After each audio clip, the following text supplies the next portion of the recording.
नमस्कार दोस्तों, आपका स्वागत है। आज लुसेंट का पेज नंबर 26 है। अगर आप इस चैनल पर नए हो तो चैनल सब्सक्राइब करें और बेल आइकन प्रेस करें। पेज 1 से अभी तक का वीडियो इस चैनल पर मौजूद है, जाके देख सकते हैं। प्लेलिस्ट बना हुआ है लुसेंट और एसपीडी का, दोनों का पूरा फुल कंप्लीट वीडियो है।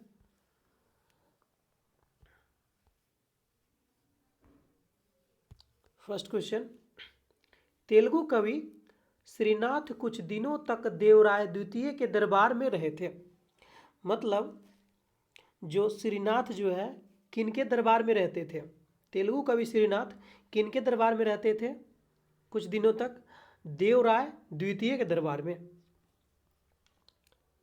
फरिश्ता के अनुसार देवराय द्वितीय ने अपनी सेना में 2000 मुसलमानों को भर्ती किया था एवं उन्हें जागीरें दी थी।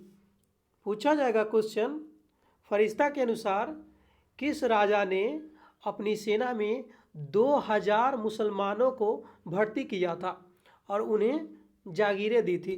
तो आंसर होगा देवराय द्वितीय ने। एक अभिलेख में देवराय द्वितीय को जगवेटकर कहा गया है। पूछा जाएगा कौन से अभिलेख में देवराय द्वितीय को जो है जावेडकर कहा गया? एक अभिलेख में कहा गया है हाथियों का शिकारी। जावेडकर मतलब होता है हाथियों का शिकारी। पूछा जाएगा क्वेश्चन, देवराय द्वितीय को हाथियों का शिकारी भी कहा जाता था। देवराय द्वितीय ने संस्कृत ग्रंथ महानाटक सुधानिधि एवं ब्रह्मसूत्र पर भाष्य लिखा है।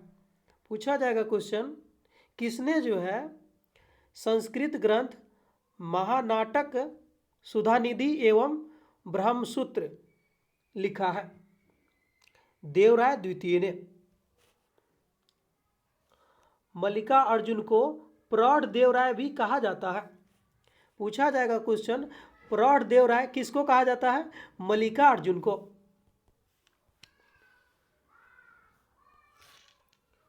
सुल्लव नरसिंह ने विजयनगर में दूसरे राजवंश सुल्लव वंश की स्थापना की।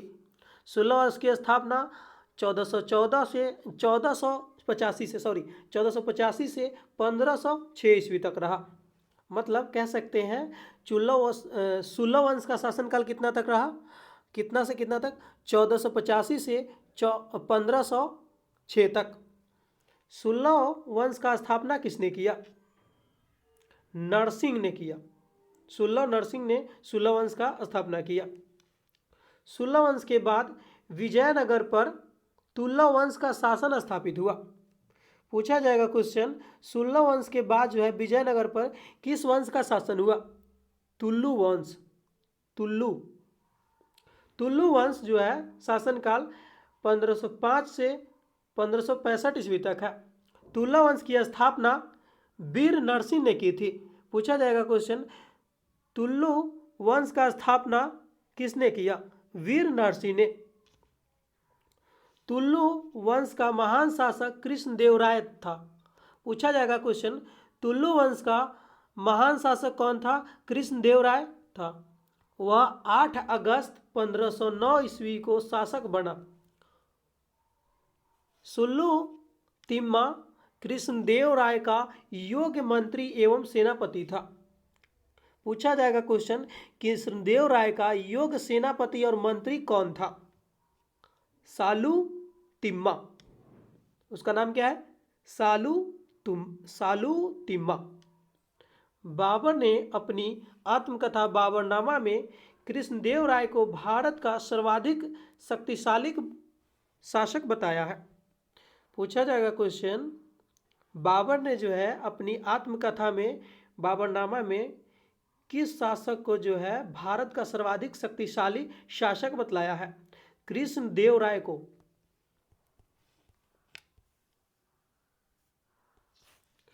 कृष्णदेवराय के शासनकाल में पुर्तगाली यात्री डोमिंगोस पायस विजयनगर आया था।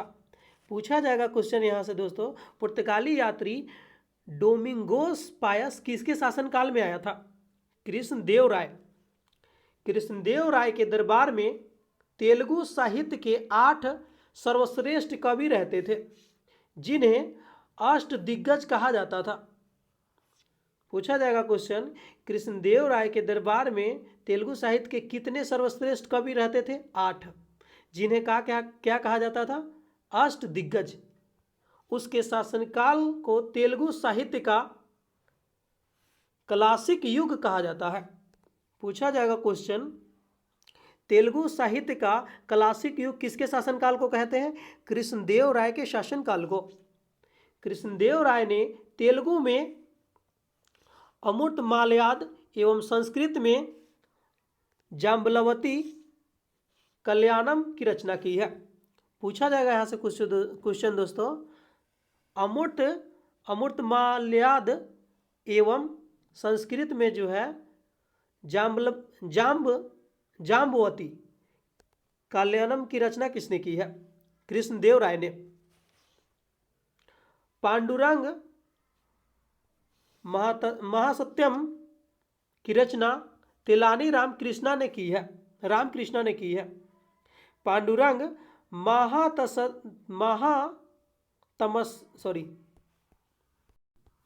क्वेश्चन पूछा जाएगा, पांडुरंग महात्म्यम की रचना किसने की है? तेलानी रामकृष्ण ने। पूछा जाएगा क्वेश्चन, पांडुरंग महात्म्यम की रचना किसने की है? तेलानी रामकृष्ण। नाम थोड़ा डिफिकल्ट है।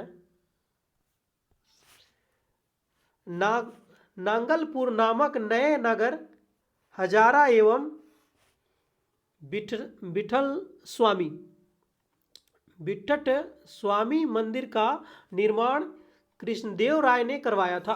पूछा जाएगा क्वेश्चन जो दोस्तों, जो नागलपुर में जो है नए नगर का स्थापना, हजारा का निर्माण किसने कराया? कृष्णदेव राय ने करवाया। और एक और क्वेश्चन पूछा जाएगा आपसे, विठल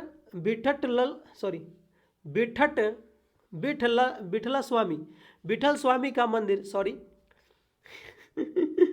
विठल स्वामी का मंदिर किसने निर्माण कराया? कृष्णदेव राय ने करवाया। पूछा जाएगा आपसे क्वेश्चन, विठल स्वामी मंदिर का निर्माण किसने कराया? कृष्णदेव राय ने करवाया।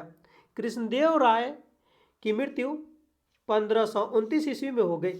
पूछा जाएगा क्वेश्चन, कृष्णदेव राय की मृत्यु कब हो गई? 1529 ईस्वी में। ध्यान दीजिएगा, कृष्णदेव राय राज्य ने आंध्र भोज, अभिनव भोज, आंध्र पितामह आदि उपाधि धारण की थी। जो कृष्णदेव राय जी थे, देख लीजिए कौन कौन उपाधि है। आंध्र भोज, अभिनव भोज और आंध्र पितामह आदि जो है उपाधि धारण किए थे। तुलु वंश का अंतिम शासक सदाशिव था। तुलु वंश का अंतिम शासक कौन था? सदाशिव।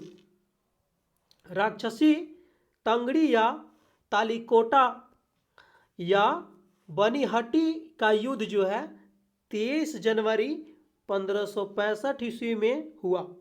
पूछा जाएगा क्वेश्चन दोस्तों, राक्षसी तंगड़ी का युद्ध कब हुआ? 1565 ईस्वी में। या आपसे पूछ लेगा तालिकोटा का युद्ध कब हुआ? 23 जनवरी 1565 ईस्वी में। या बनीहट्टी का युद्ध कब हुआ? 23 जनवरी 1565 ईस्वी में। इसी युद्ध के कारण विजयनगर का पतन हुआ।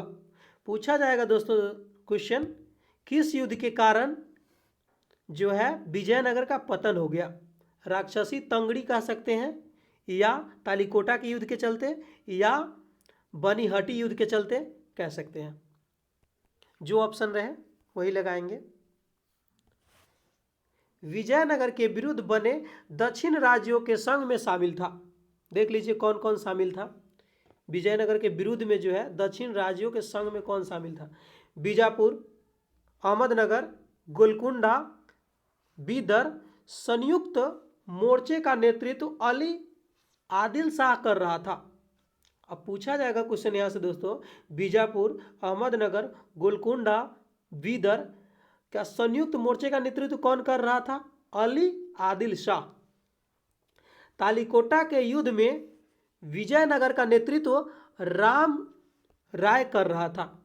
पूछा जाएगा क्वेश्चन, तालिकोटा के युद्ध में विजयनगर का नेतृत्व कौन कर रहा था? राम राय। विजयनगर के राजाओं और बहमनी के सुल्तानों के हित तीन अलग अलग क्षेत्र में आपस में टकराते थे। देख लीजिए कौन कौन क्षेत्र है। तुंगभद्रा के दोआब में, कृष्णा गोदावरी के कछार में और मराठवाड़ा प्रदेश में।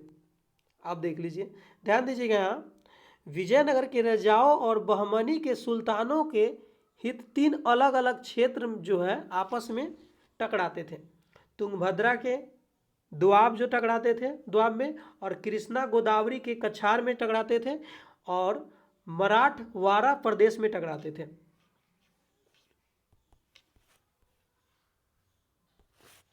तालिकोटा युद्ध के बाद सदाशिव ने तिरुमल के सहयोग से पेनुकोंडा की राजधानी बनाकर शासन करना आरंभ किया। पूछा जाएगा क्वेश्चन, तालिकोटा के युद्ध के बाद जो है सदाशिव ने तिरुमल के सहयोग से किसको राजधानी बनाया? पेनुकोंडा को जो है राजधानी बनाकर शासन करना प्रारंभ कर दिया। विजयनगर के चौथे राजवंश आराविडु वंश की है। अब पूछा जाएगा क्वेश्चन आपसे दोस्तों, आराविडु वंश कब से कब तक शासन काल है इसका? 1570 से 1672 ईस्वी तक, लगभग कह सकते हैं 100 साल, 102 साल है। विजयनगर के चौथे राजवंश जो कौन है? आराविडु वंश। इसकी स्थापना तिरुमल ने सदाशिव को अपदस्थ कर पेनुकोंडा में किया। पूछा जाएगा क्वेश्चन, आराविडु वंश की स्थापना किसने किया? तिरुमल ने। किसको हराकर? सदाशिव को हराकर पेनुकोंडा में किया। और किस स्थान पर किया पूछ सकता है आपसे दोस्तों। आराविडु वंश की स्थापना किस स्थान पे हुई? पेनुकोंडा में हुआ। आराविडु वंश का अंतिम शासक रंग तृतीय था। पूछ लेगा क्वेश्चन आपसे, आराविडु वंश का अंतिम शासक कौन था? रंग तृतीय। आराविडु शासक वेंकट द्वितीय के शासनकाल में ही विडयार ने 1612 ईस्वी में मैसूर राज्य की स्थापना की। पूछा जाएगा दोस्तों, मैसूर राज्य की स्थापना किसने की? वेंकट द्वितीय ने।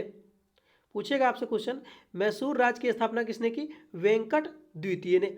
और किस वंश के शासक थे? आराविडु वंश के शासक थे।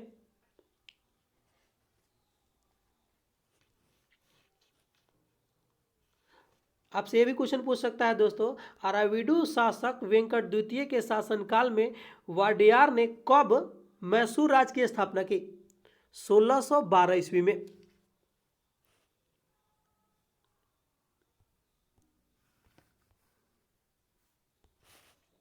विजयनगर साम्राज्य का प्रशासनिक इकाई का क्रम देख लीजिए कौन कौन है।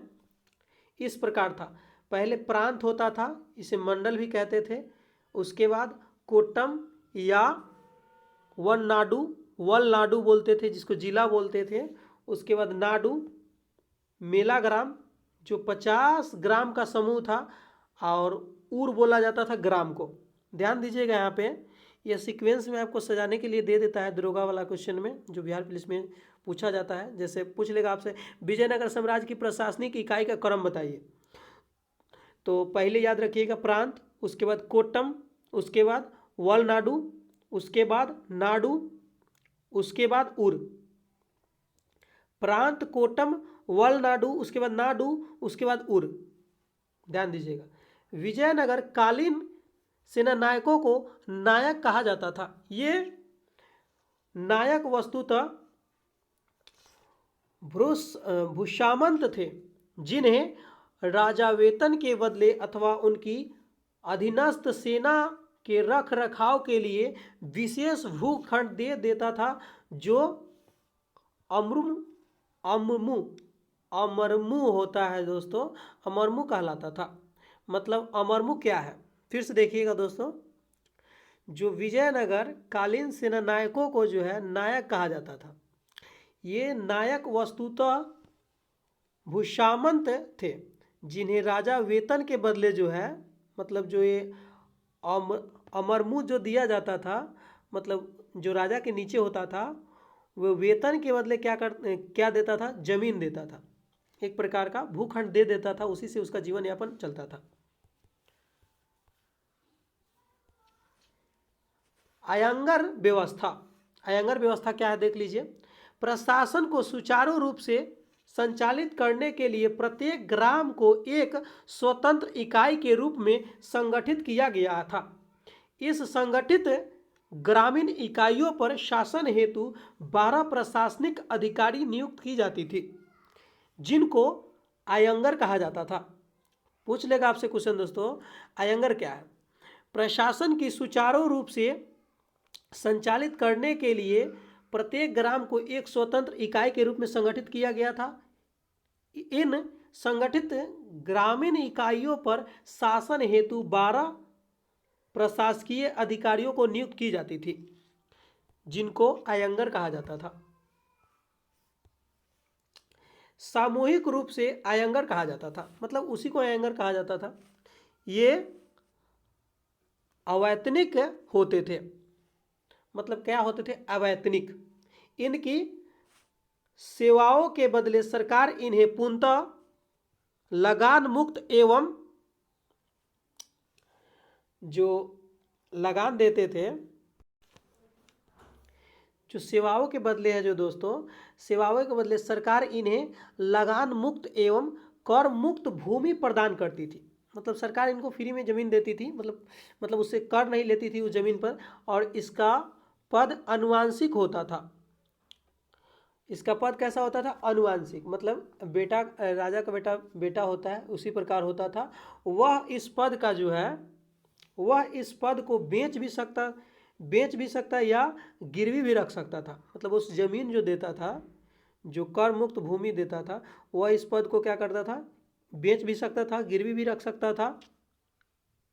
ग्राम स्तर की कोई भी संपत्ति इन अधिकारियों की इजाजत के बगैर न तो बेची जा सकती थी और न ही दान में दी जा सकती थी। मतलब जो अयंगर होता था, इसके बगैर, इसके इजाज़त के बगैर न गांव से कोई सामान बेची जा सकती थी और न खरीदी जा सकती थी और न ही दान दी जा सकती थी।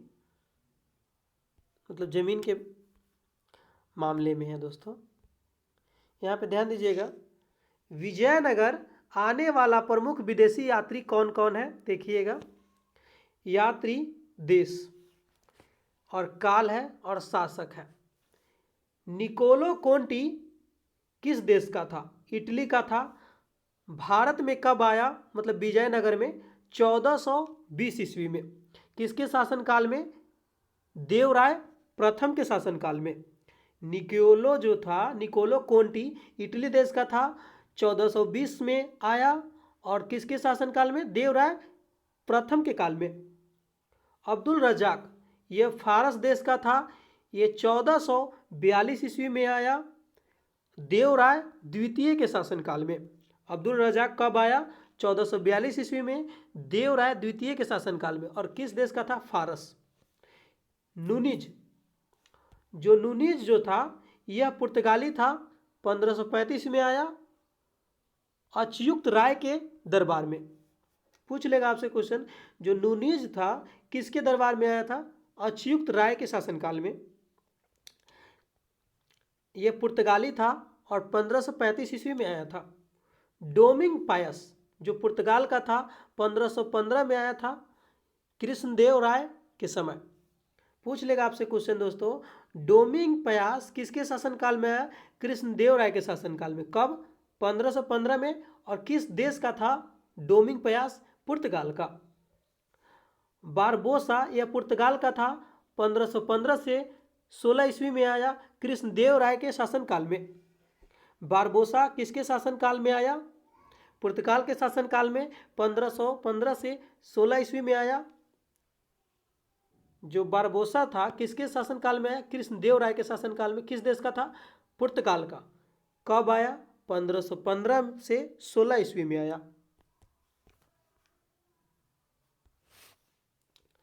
कर्णिक नामक अयंकर के पास जमीन के क्रय में संबंधित समस्त दस्तावेज होते थे। पूछेगा आपसे दोस्तों क्वेश्चन, कर्णिक जो था, कर्णिक नामक अयंकर के पास जो है जमीन के क्रय विक्रय से संबंधित जो है समस्त दस्तावेज होते थे। पूछ लेगा आपसे, जो अयंकर होता था उसके पास क्या होता था, कर्णिक नामक अयंकर के पास क्या होता था, जमीन जो था, जमीन के क्रय और विक्रय मतलब बेचने और खरीदने से संबंधित जो है उसके पास लिस्ट होता था, दस्तावेज होता था। विजयनगर साम्राज्य की आय का सबसे बड़ा स्रोत लगान था। भू राजस्व दर का उपज 1/6 भाग लिया जाता था। मतलब कह सकते हैं विजयनगर साम्राज्य के आय का सबसे बड़ा स्रोत क्या था, आय का मतलब धन का लगान था। और भू राजस्व दर कितना लगान था, 1/6 भाग, मतलब 6 हिस्सा में 1/6 एक भाग ले लिया जाता था। विवाह कर, देख लीजिए कितना इंटरेस्टिंग पॉइंट है। विवाह कर वर वधु दोनों से लिया जाता था। विधवा से विवाह करने वाले इस कर से मुक्त थे। मतलब उस समय भी छूट था कह सकते हैं, लेकिन यहाँ पे ध्यान दीजिएगा विवाह कर जो है वर और वधु दोनों से लिया जाता था, मतलब लड़का और लड़की दोनों से लिया जाता था। विधवा से विवाह करने वालों के लिए यह कर मुफ्त था, मतलब माफ़ी था, यह कर नहीं लिया, विधवा से विवाह करने पर जो है यह कर नहीं लिया जाता था। और यह किस वंश की बात कर रहे हैं दोस्तों, अराविडु वंश की बात कर रहे हैं। पूछ लेगा क्वेश्चन, अराविडु वंश में जो है, अराविडु वंश में विधवा से विवाह करने के लिए कर लिया जाता था या नहीं लिया जाता था, नहीं लिया जाता था। अंबली ग्राम में विशेष सेवाओं के बदले दी जाने वाली लगान मुक्त भूमि की भूधारण पद्धति थी। मतलब उबली क्या था, उबली जो था ग्राम में विशेष सेवाओं के बदले दी जाने वाली लगान मुक्त भूमि जो था भूधारण पद्धति थी।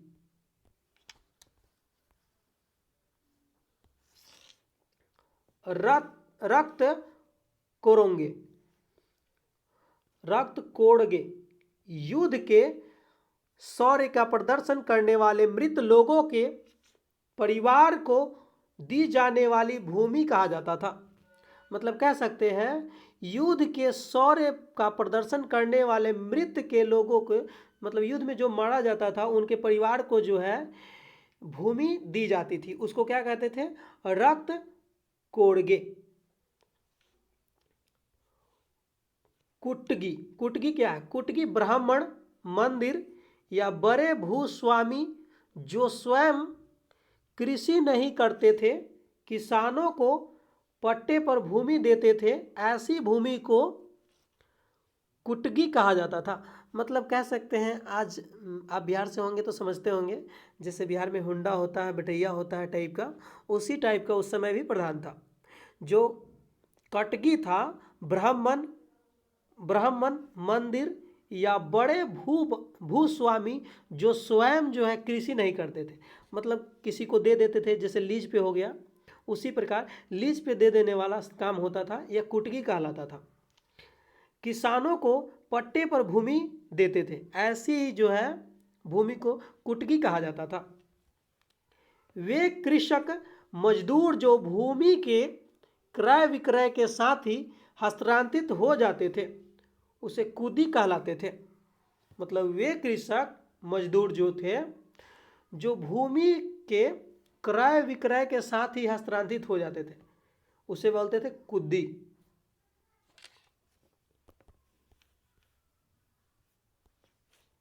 विजयनगर का सैन्य विभाग कदाचार कहलाता था तथा इस विभाग का उच्च अधिकारी दंडनायक सेनापति होता था।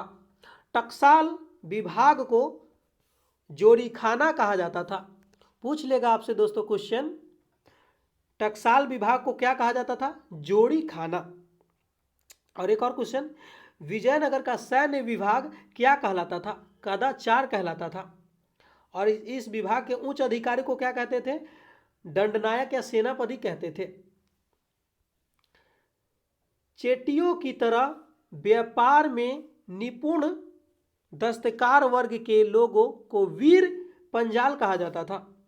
ध्यान दीजिएगा, यहाँ पे चेटियों की तरह व्यापार में जो था निपुण दस्तकार वर्ग के लोगों को, यहाँ पे वीर है, वीर पंजाल कहा जाता था।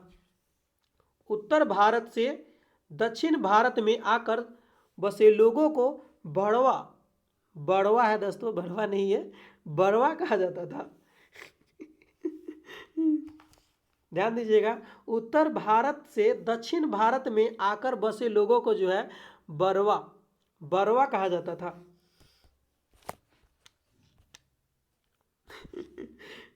विजयनगर के दास प्रथा प्रचलित थी। पूछा जाएगा क्वेश्चन, विजयनगर में कौन सी प्रथा प्रचलित थी? दास प्रथा। मनुष्यों को जो है क्रय विक्रय के वेश्वग कहा जाता था। मतलब जो था उस समय आदमी की खरीद बिक्री होती थी, उसी को क्या कहते थे? वेगवग कहते थे, वेश्वग। मनुष्यों की क्रय विक्रय को क्या कहते थे? वेश्वग।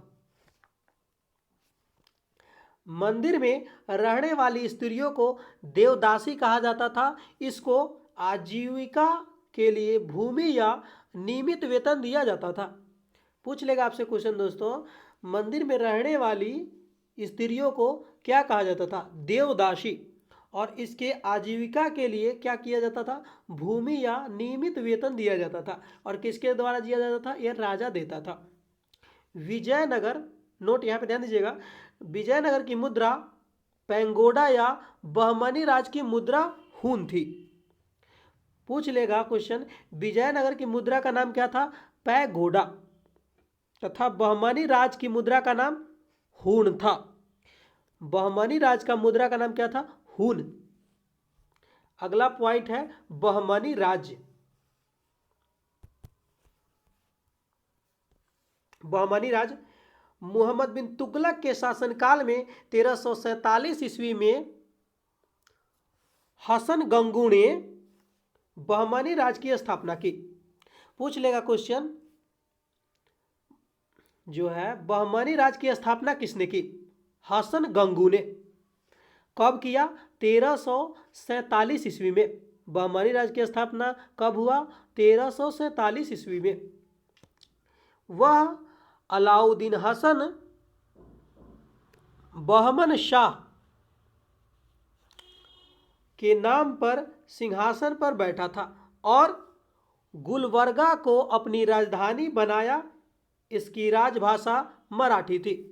अब पूछ लेगा आपसे क्वेश्चन दोस्तों, जो बहमनी राज्य की स्थापना हुआ, वह जो अलाउद्दीन हसन बहमन शाह के नाम से सिंहासन पर बैठा, किस नाम से बैठा? अलाउद्दीन हसन बहमन शाह के नाम से जो है सिंहासन पर बैठा और गुलबर्गा की अपनी राजधानी बनाया।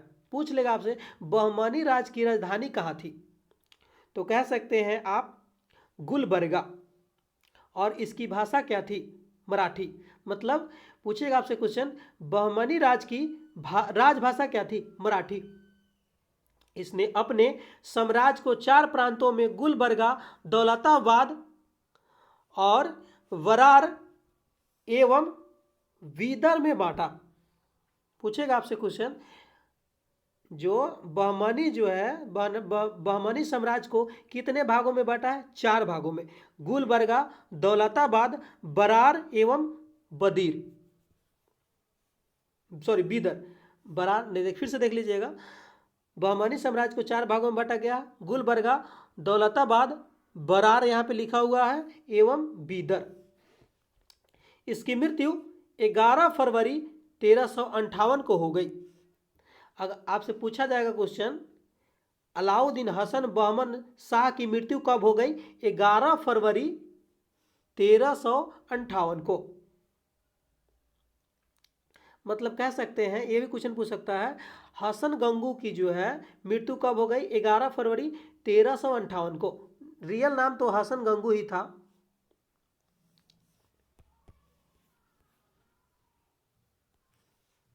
अलाउद्दीन हसन के पश्चात उसका पुत्र मुहम्मद शाह प्रथम सुल्तान बना। इसके काल में ही सबसे पहले बारूद का प्रयोग हुआ और कहाँ हुआ? बुक्का के विरुद्ध हुआ। पूछा जाएगा क्वेश्चन, अलाउद्दीन हसन के बाद जो है उसका पुत्र कौन सुल्तान बना? मोहम्मद शाह प्रथम। मोहम्मद शाह प्रथम जो है सुल्तान बना और इसके शासनकाल में सबसे पहले बारूद का प्रयोग किया गया। पूछेगा आपसे क्वेश्चन, सबसे पहले किसके शासनकाल में बारूद का प्रयोग किया गया? मोहम्मद शाह प्रथम सुल्तान ने किया। मोहम्मद शाह प्रथम सुल्तान जो था, यह जो बारूद का सबसे पहले प्रयोग किया। भीमा नदी के तट पर फिरोजाबाद की स्थापना ताज उद्दीन फिरोज ने की थी। अब पूछा जाएगा क्वेश्चन, भीमा नदी के तट पर फिरोजाबाद की स्थापना किसने की? ताज उद्दीन फिरोज ने। फिरोज खगोलकी को प्रोत्साहन देता था और उसने दौलताबाद के पास एक वेधशाला बनवाई थी। फिरोज जो है खगोलकी को प्रोत्साहन देता था। जो खगोल के लिए खोज होता था उसके लिए क्या करता था? यह प्रोत्साहन देता था, मतलब राशि देता था। दौलताबाद के पास एक वेधशाला बनवाया। फरिश्ता के अनुसार जो है फिरोज फारसी, अरबी और तुर्की के अतिरिक्त तेलुगु, कन्नड़ और मराठी भाषा का भी ज्ञाता था। अब पूछ लेगा आपसे क्वेश्चन दोस्तों, जो ताज उद्दीन फिरोज था किस किस भाषा को जानता था? तेलुगु, कन्नड़, मराठी को। शहाबुद्दीन अहमद प्रथम ने अपनी राजधानी गुलबर्गा से हटाकर बीदर में स्थापित की। इसने मंदिर का नया नाम मुहम्मदाबाद रखा। अब पूछा जाएगा क्वेश्चन आपसे दोस्तों, किसने जो है अपनी राजधानी जो है गुलबर्गा से हटाकर बीदर स्थापित किया? शहाबुद्दीन अहमद प्रथम ने। और पूछ लेगा आपसे क्वेश्चन दोस्तों, किसने जो है बीदर का नया नाम मुहम्मदाबाद रखा? मतलब ये अपने नाम पे रखना चाहते थे। शहाबुद्दीन अहमद जो थे मुहम्मदाबाद।